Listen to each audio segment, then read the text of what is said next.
হঠাৎ করে একটা প্রশ্ন সামনে এসেছে এবং প্রশ্নটা বেশ মজার। বিশেষ করে আমাদের স্বরাষ্ট্রমন্ত্রীর একটি বক্তব্য এবং স্বরাষ্ট্রমন্ত্রীর বক্তব্যের পরদিনই আন্তর্জাতিক অপরাধ ট্রাইব্যুনালের চিফ প্রসিকিউটরের বক্তব্য এই আলোচনাটাকে উস্কে দিয়েছে। এবং আলোচনাটাকে যখন উস্কে দিয়েছে তখন গণমাধ্যমও এটার পূর্বাপর আলোচনার চেষ্টা করছে। সেটা হচ্ছে আওয়ামী লীগ ইস্যুতে বিএনপির অবস্থান কি হঠাৎ করে পরিবর্তন হয়ে গেছে? আগে বিএনপির অবস্থান যেটা ছিল সেটার পুরোটাই রিভার্স অবস্থান এখন দেখা যাচ্ছে।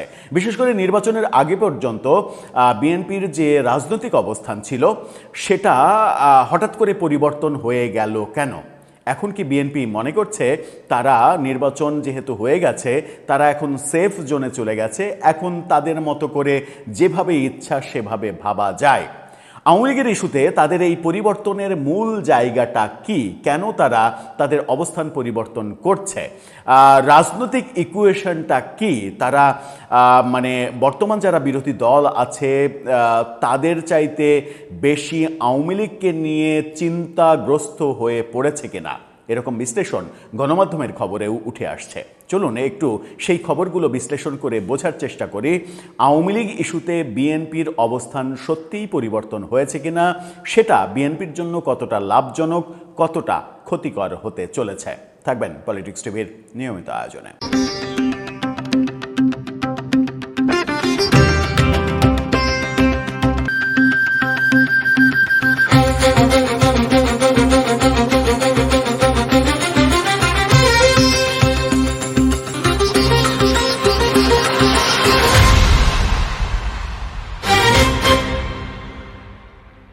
দর্শক, বলছিলাম আওয়ামী লীগ ইস্যুতে বিএনপির অবস্থান পরিবর্তিত হয়েছে কিনা। এই প্রশ্ন যদি আপনাকে করা হয় তাহলে আপনি যদি রাজনীতির খবর রাখেন তাহলে আপনি এক বাক্যে বলবেন যে হ্যাঁ, পরিবর্তন হয়েছে। এবং সেটা শুধু পরিবর্তন না, একেবারে 360 ডিগ্রি উল্টে গেছে। এই যে উল্টে যাওয়ার কারণটা কি? দৃশ্যমান কিছু ব্যাপার আমরা দেখছি, কিন্তু অদৃশ্য ব্যাপারগুলো কি সেটাই তো গুরুত্বপূর্ণ। যে অদৃশ্য জায়গায় কোন ইকুয়েশন কাজ করছে বিএনপি সরকারের মাথায়, নাকি যে বক্তব্যগুলো আমরা পাচ্ছি সেই বক্তব্যগুলো শুধুমাত্র রাজনৈতিক চটকদার বক্তব্য। এটা নিয়ে বাংলা ট্রিবিউন একটা স্টোরি করেছে। বাংলা ট্রিবিউনের স্টোরির শিরোনামটা আপনারা দেখে নিন। সেখানে বলা হচ্ছে আওয়ামী লীগ প্রশ্নে বদলেছে বিএনপির অবস্থান। তারা জিজ্ঞাসা চিহ্ন দিয়েছে যে বদলেছে কিনা। তারা প্রশ্ন করছে বটে, কিন্তু প্রশ্নের উত্তরেও আবার দেখা যাচ্ছে যে হ্যাঁ, বদলেছে। বদলানোটা কতটা সঠিক হচ্ছে, কি বিশ্লেষণ করছে বাংলা ট্রিবিউন? আওয়ামী লীগকে নিষিদ্ধের দাবিতে অন্তর্বর্তী সরকারের সময়ে রাজপথে ছিল জামাত ইসলাম, এনসিপি, হেফাজতে ইসলাম সহ বেশ কিছু দল। তখন বিএনপি দল নিষিদ্ধের দাবি সরাসরি আন্দোলনে না গিয়ে বিচারিক প্রক্রিয়ার উপরে গুরুত্ব দেওয়ার কথা বলেছিল।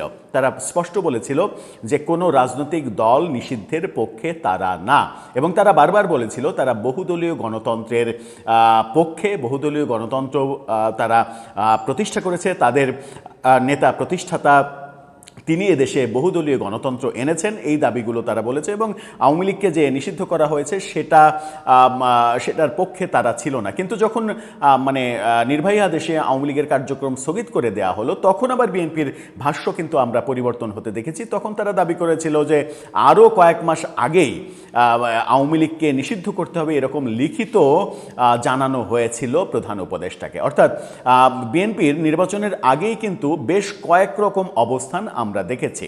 এবং আওয়ামী লীগকে যখন নিষিদ্ধ করা হলো, ছাত্রলীগকে পুরোপুরি নিষিদ্ধ করা হলো, আওয়ামী লীগের কার্যক্রম নিষিদ্ধ করা হলো, আওয়ামী লীগের নিবন্ধন স্থগিত করে দেওয়া হলো, তখন কিন্তু বিএনপি এর বিরুদ্ধে কোনো ধরনের কোনো ন্যারেটিভ তৈরি করেনি। সেই না করার পেছনে একটা যুক্তি হয়তো ছিল, সেটা হচ্ছে যে বিএনপি বুঝতে পারছিল যে ইউনূস সরকার নির্বাচন না দেওয়ার পথে হাঁটছে। ইউনূস সরকার যেন বেঁকে না বসে, তাদের মন জোগানোর জন্য অনেক কিছুতেই তারা হ্যাঁ বলে গেছে, যেটা প্রকাশ্যে স্বীকার করেছেন সংসদে স্বরাষ্ট্রমন্ত্রী সালাউদ্দিন আহমেদ। তিনি বলেছেন যে আমরা কৌশলে অনেক কিছু, গণভোট, জুলাই সনদ, এটা ওটা, এটাতে হ্যাঁ বলেছি যেন ইউনূস সরকার নির্বাচনটা অন্তত দেয়। তার মানে নির্বাচন নিয়ে তাদের একটা সংশয় ছিল। সেই সংশয়ের কারণে ইউনূস সরকারের বহু সিদ্ধান্তের বিপক্ষে তারা অবস্থান নেয়নি। কৌশলগতভাবে এটাও আমরা তাহলে বুঝতে পারি যে যে আওয়ামী লীগকে যে নিষিদ্ধ করা হয়েছে সেটার বিপক্ষেও তারা দৃঢ় অবস্থান নেয়নি, এই কারণে যে এরকম অজুহাতে নির্বাচন বানচালের প্ল্যান যেন ইউনূস সরকার করতে না পারে। ওয়েল অ্যান্ড গুড, এটা আমরা দেখলাম। যেভাবে আওয়ামী লীগের কার্যক্রম নিষিদ্ধ হলো সেটা তো আমরা জানি। 2025 সালের 11ই মে সন্ত্রাস বিরোধী আইন 2009 সংশোধন করে অধ্যাদেশ জারি করে অন্তর্বর্তী সরকার। পরদিন আওয়ামী লীগ ও এর অঙ্গ সংগঠনগুলোর সব রাজনৈতিক কার্যক্রমের উপরে নিষেধাজ্ঞা দিয়ে দেওয়া হয়।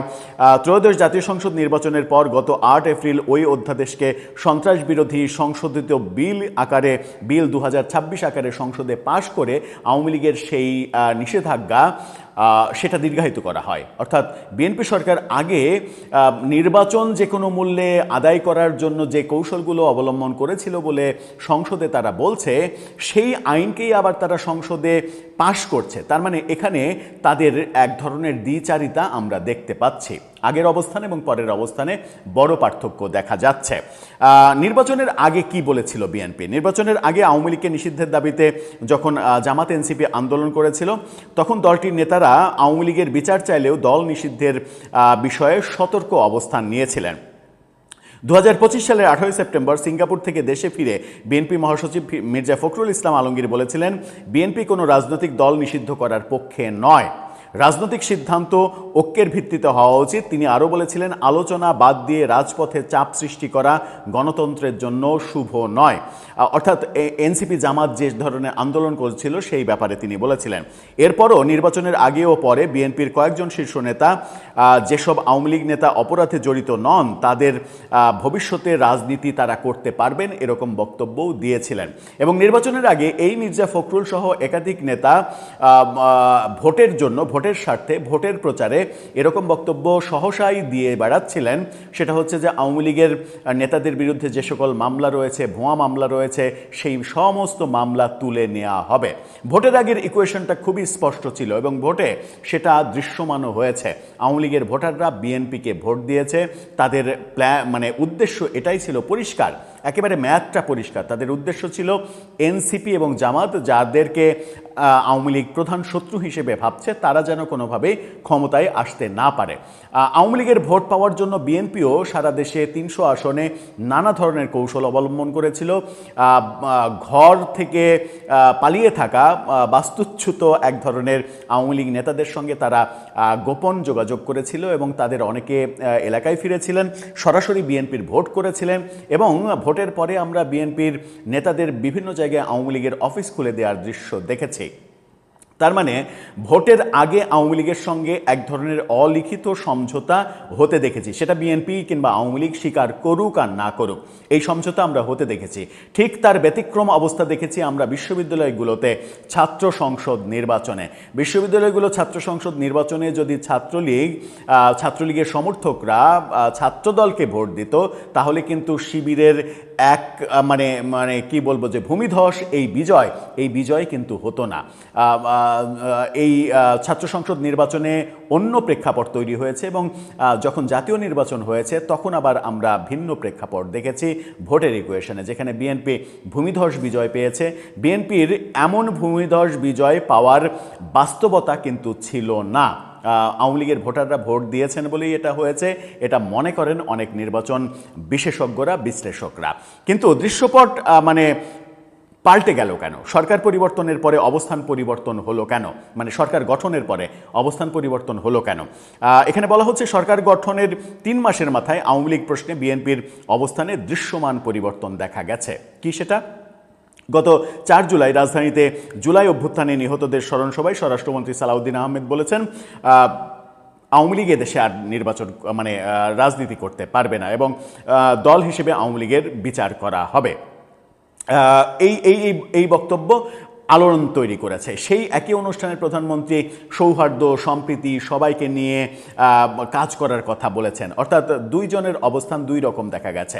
আবার গতকালকে আমরা দেখলাম যে চিফ প্রসিকিউটর আমিনুল ইসলাম তিনি বলছেন যে আওয়ামী লীগের বিচার প্রক্রিয়া শুরু হয়ে গেছে এবং আন্তর্জাতিক অপরাধ ট্রাইব্যুনালের যে তদন্ত বিভাগ তারা তদন্ত শুরু করছে এবং অবস্থা দৃষ্টে মনে হচ্ছে এবং তার বক্তব্যে উঠে এসেছে যে আওয়ামী লীগের করা 1973 সালের যে আন্তর্জাতিক আন্তর্জাতিক অপরাধ ট্রাইব্যুনালের আইন, সেই আইনে এবং 2009 সালে যে সন্ত্রাস বিরোধী আইন করা, সেই আইনে, এই দুই আইনে আওয়ামী লীগের বিচার করছে। অর্থাৎ আওয়ামী লীগের করা আইনে আওয়ামী লীগকে শায়েস্তা করার প্ল্যান নিয়েছে বিএনপি। তার মানে পুরোপুরি রিভার্স অবস্থায় চলে গেছে। এখানেও চিফ প্রসিকিউটরের কথা বলা হয়েছে।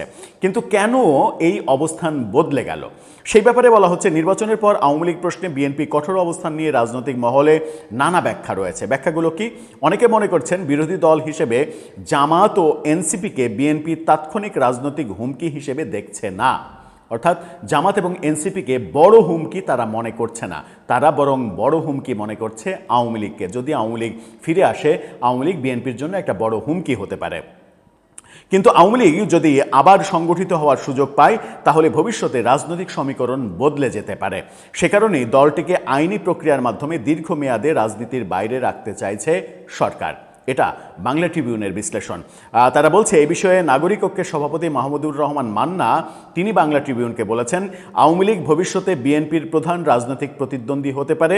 জামাত বিরোধী দলে থাকলেও একই মাত্রার রাজনৈতিক চাপ তৈরি করবে এমনটি বিএনপি মনে করছে না।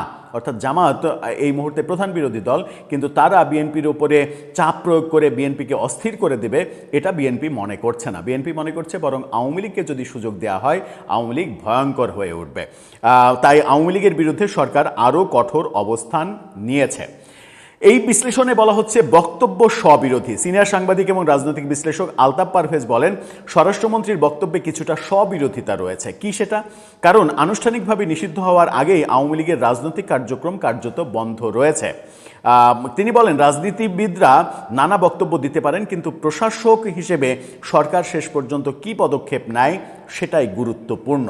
এখন সরকারের একটা বড় পার্ট তো সালাউদ্দিন আহমেদ, সরকারের দ্বিতীয় প্রধান থিঙ্ক ট্যাঙ্ক তিনি। সুতরাং তিনি কি সরকারের বাইরের কথা বলবেন? তিনি বলছেন যে আওয়ামী লীগ নিজেরাও এখন প্রকাশ্যে রাজনীতিতে ফেরার তৎপরতা দেখাচ্ছে না। এটা একটা ইম্পর্টেন্ট কথা তার বিশ্লেষণে।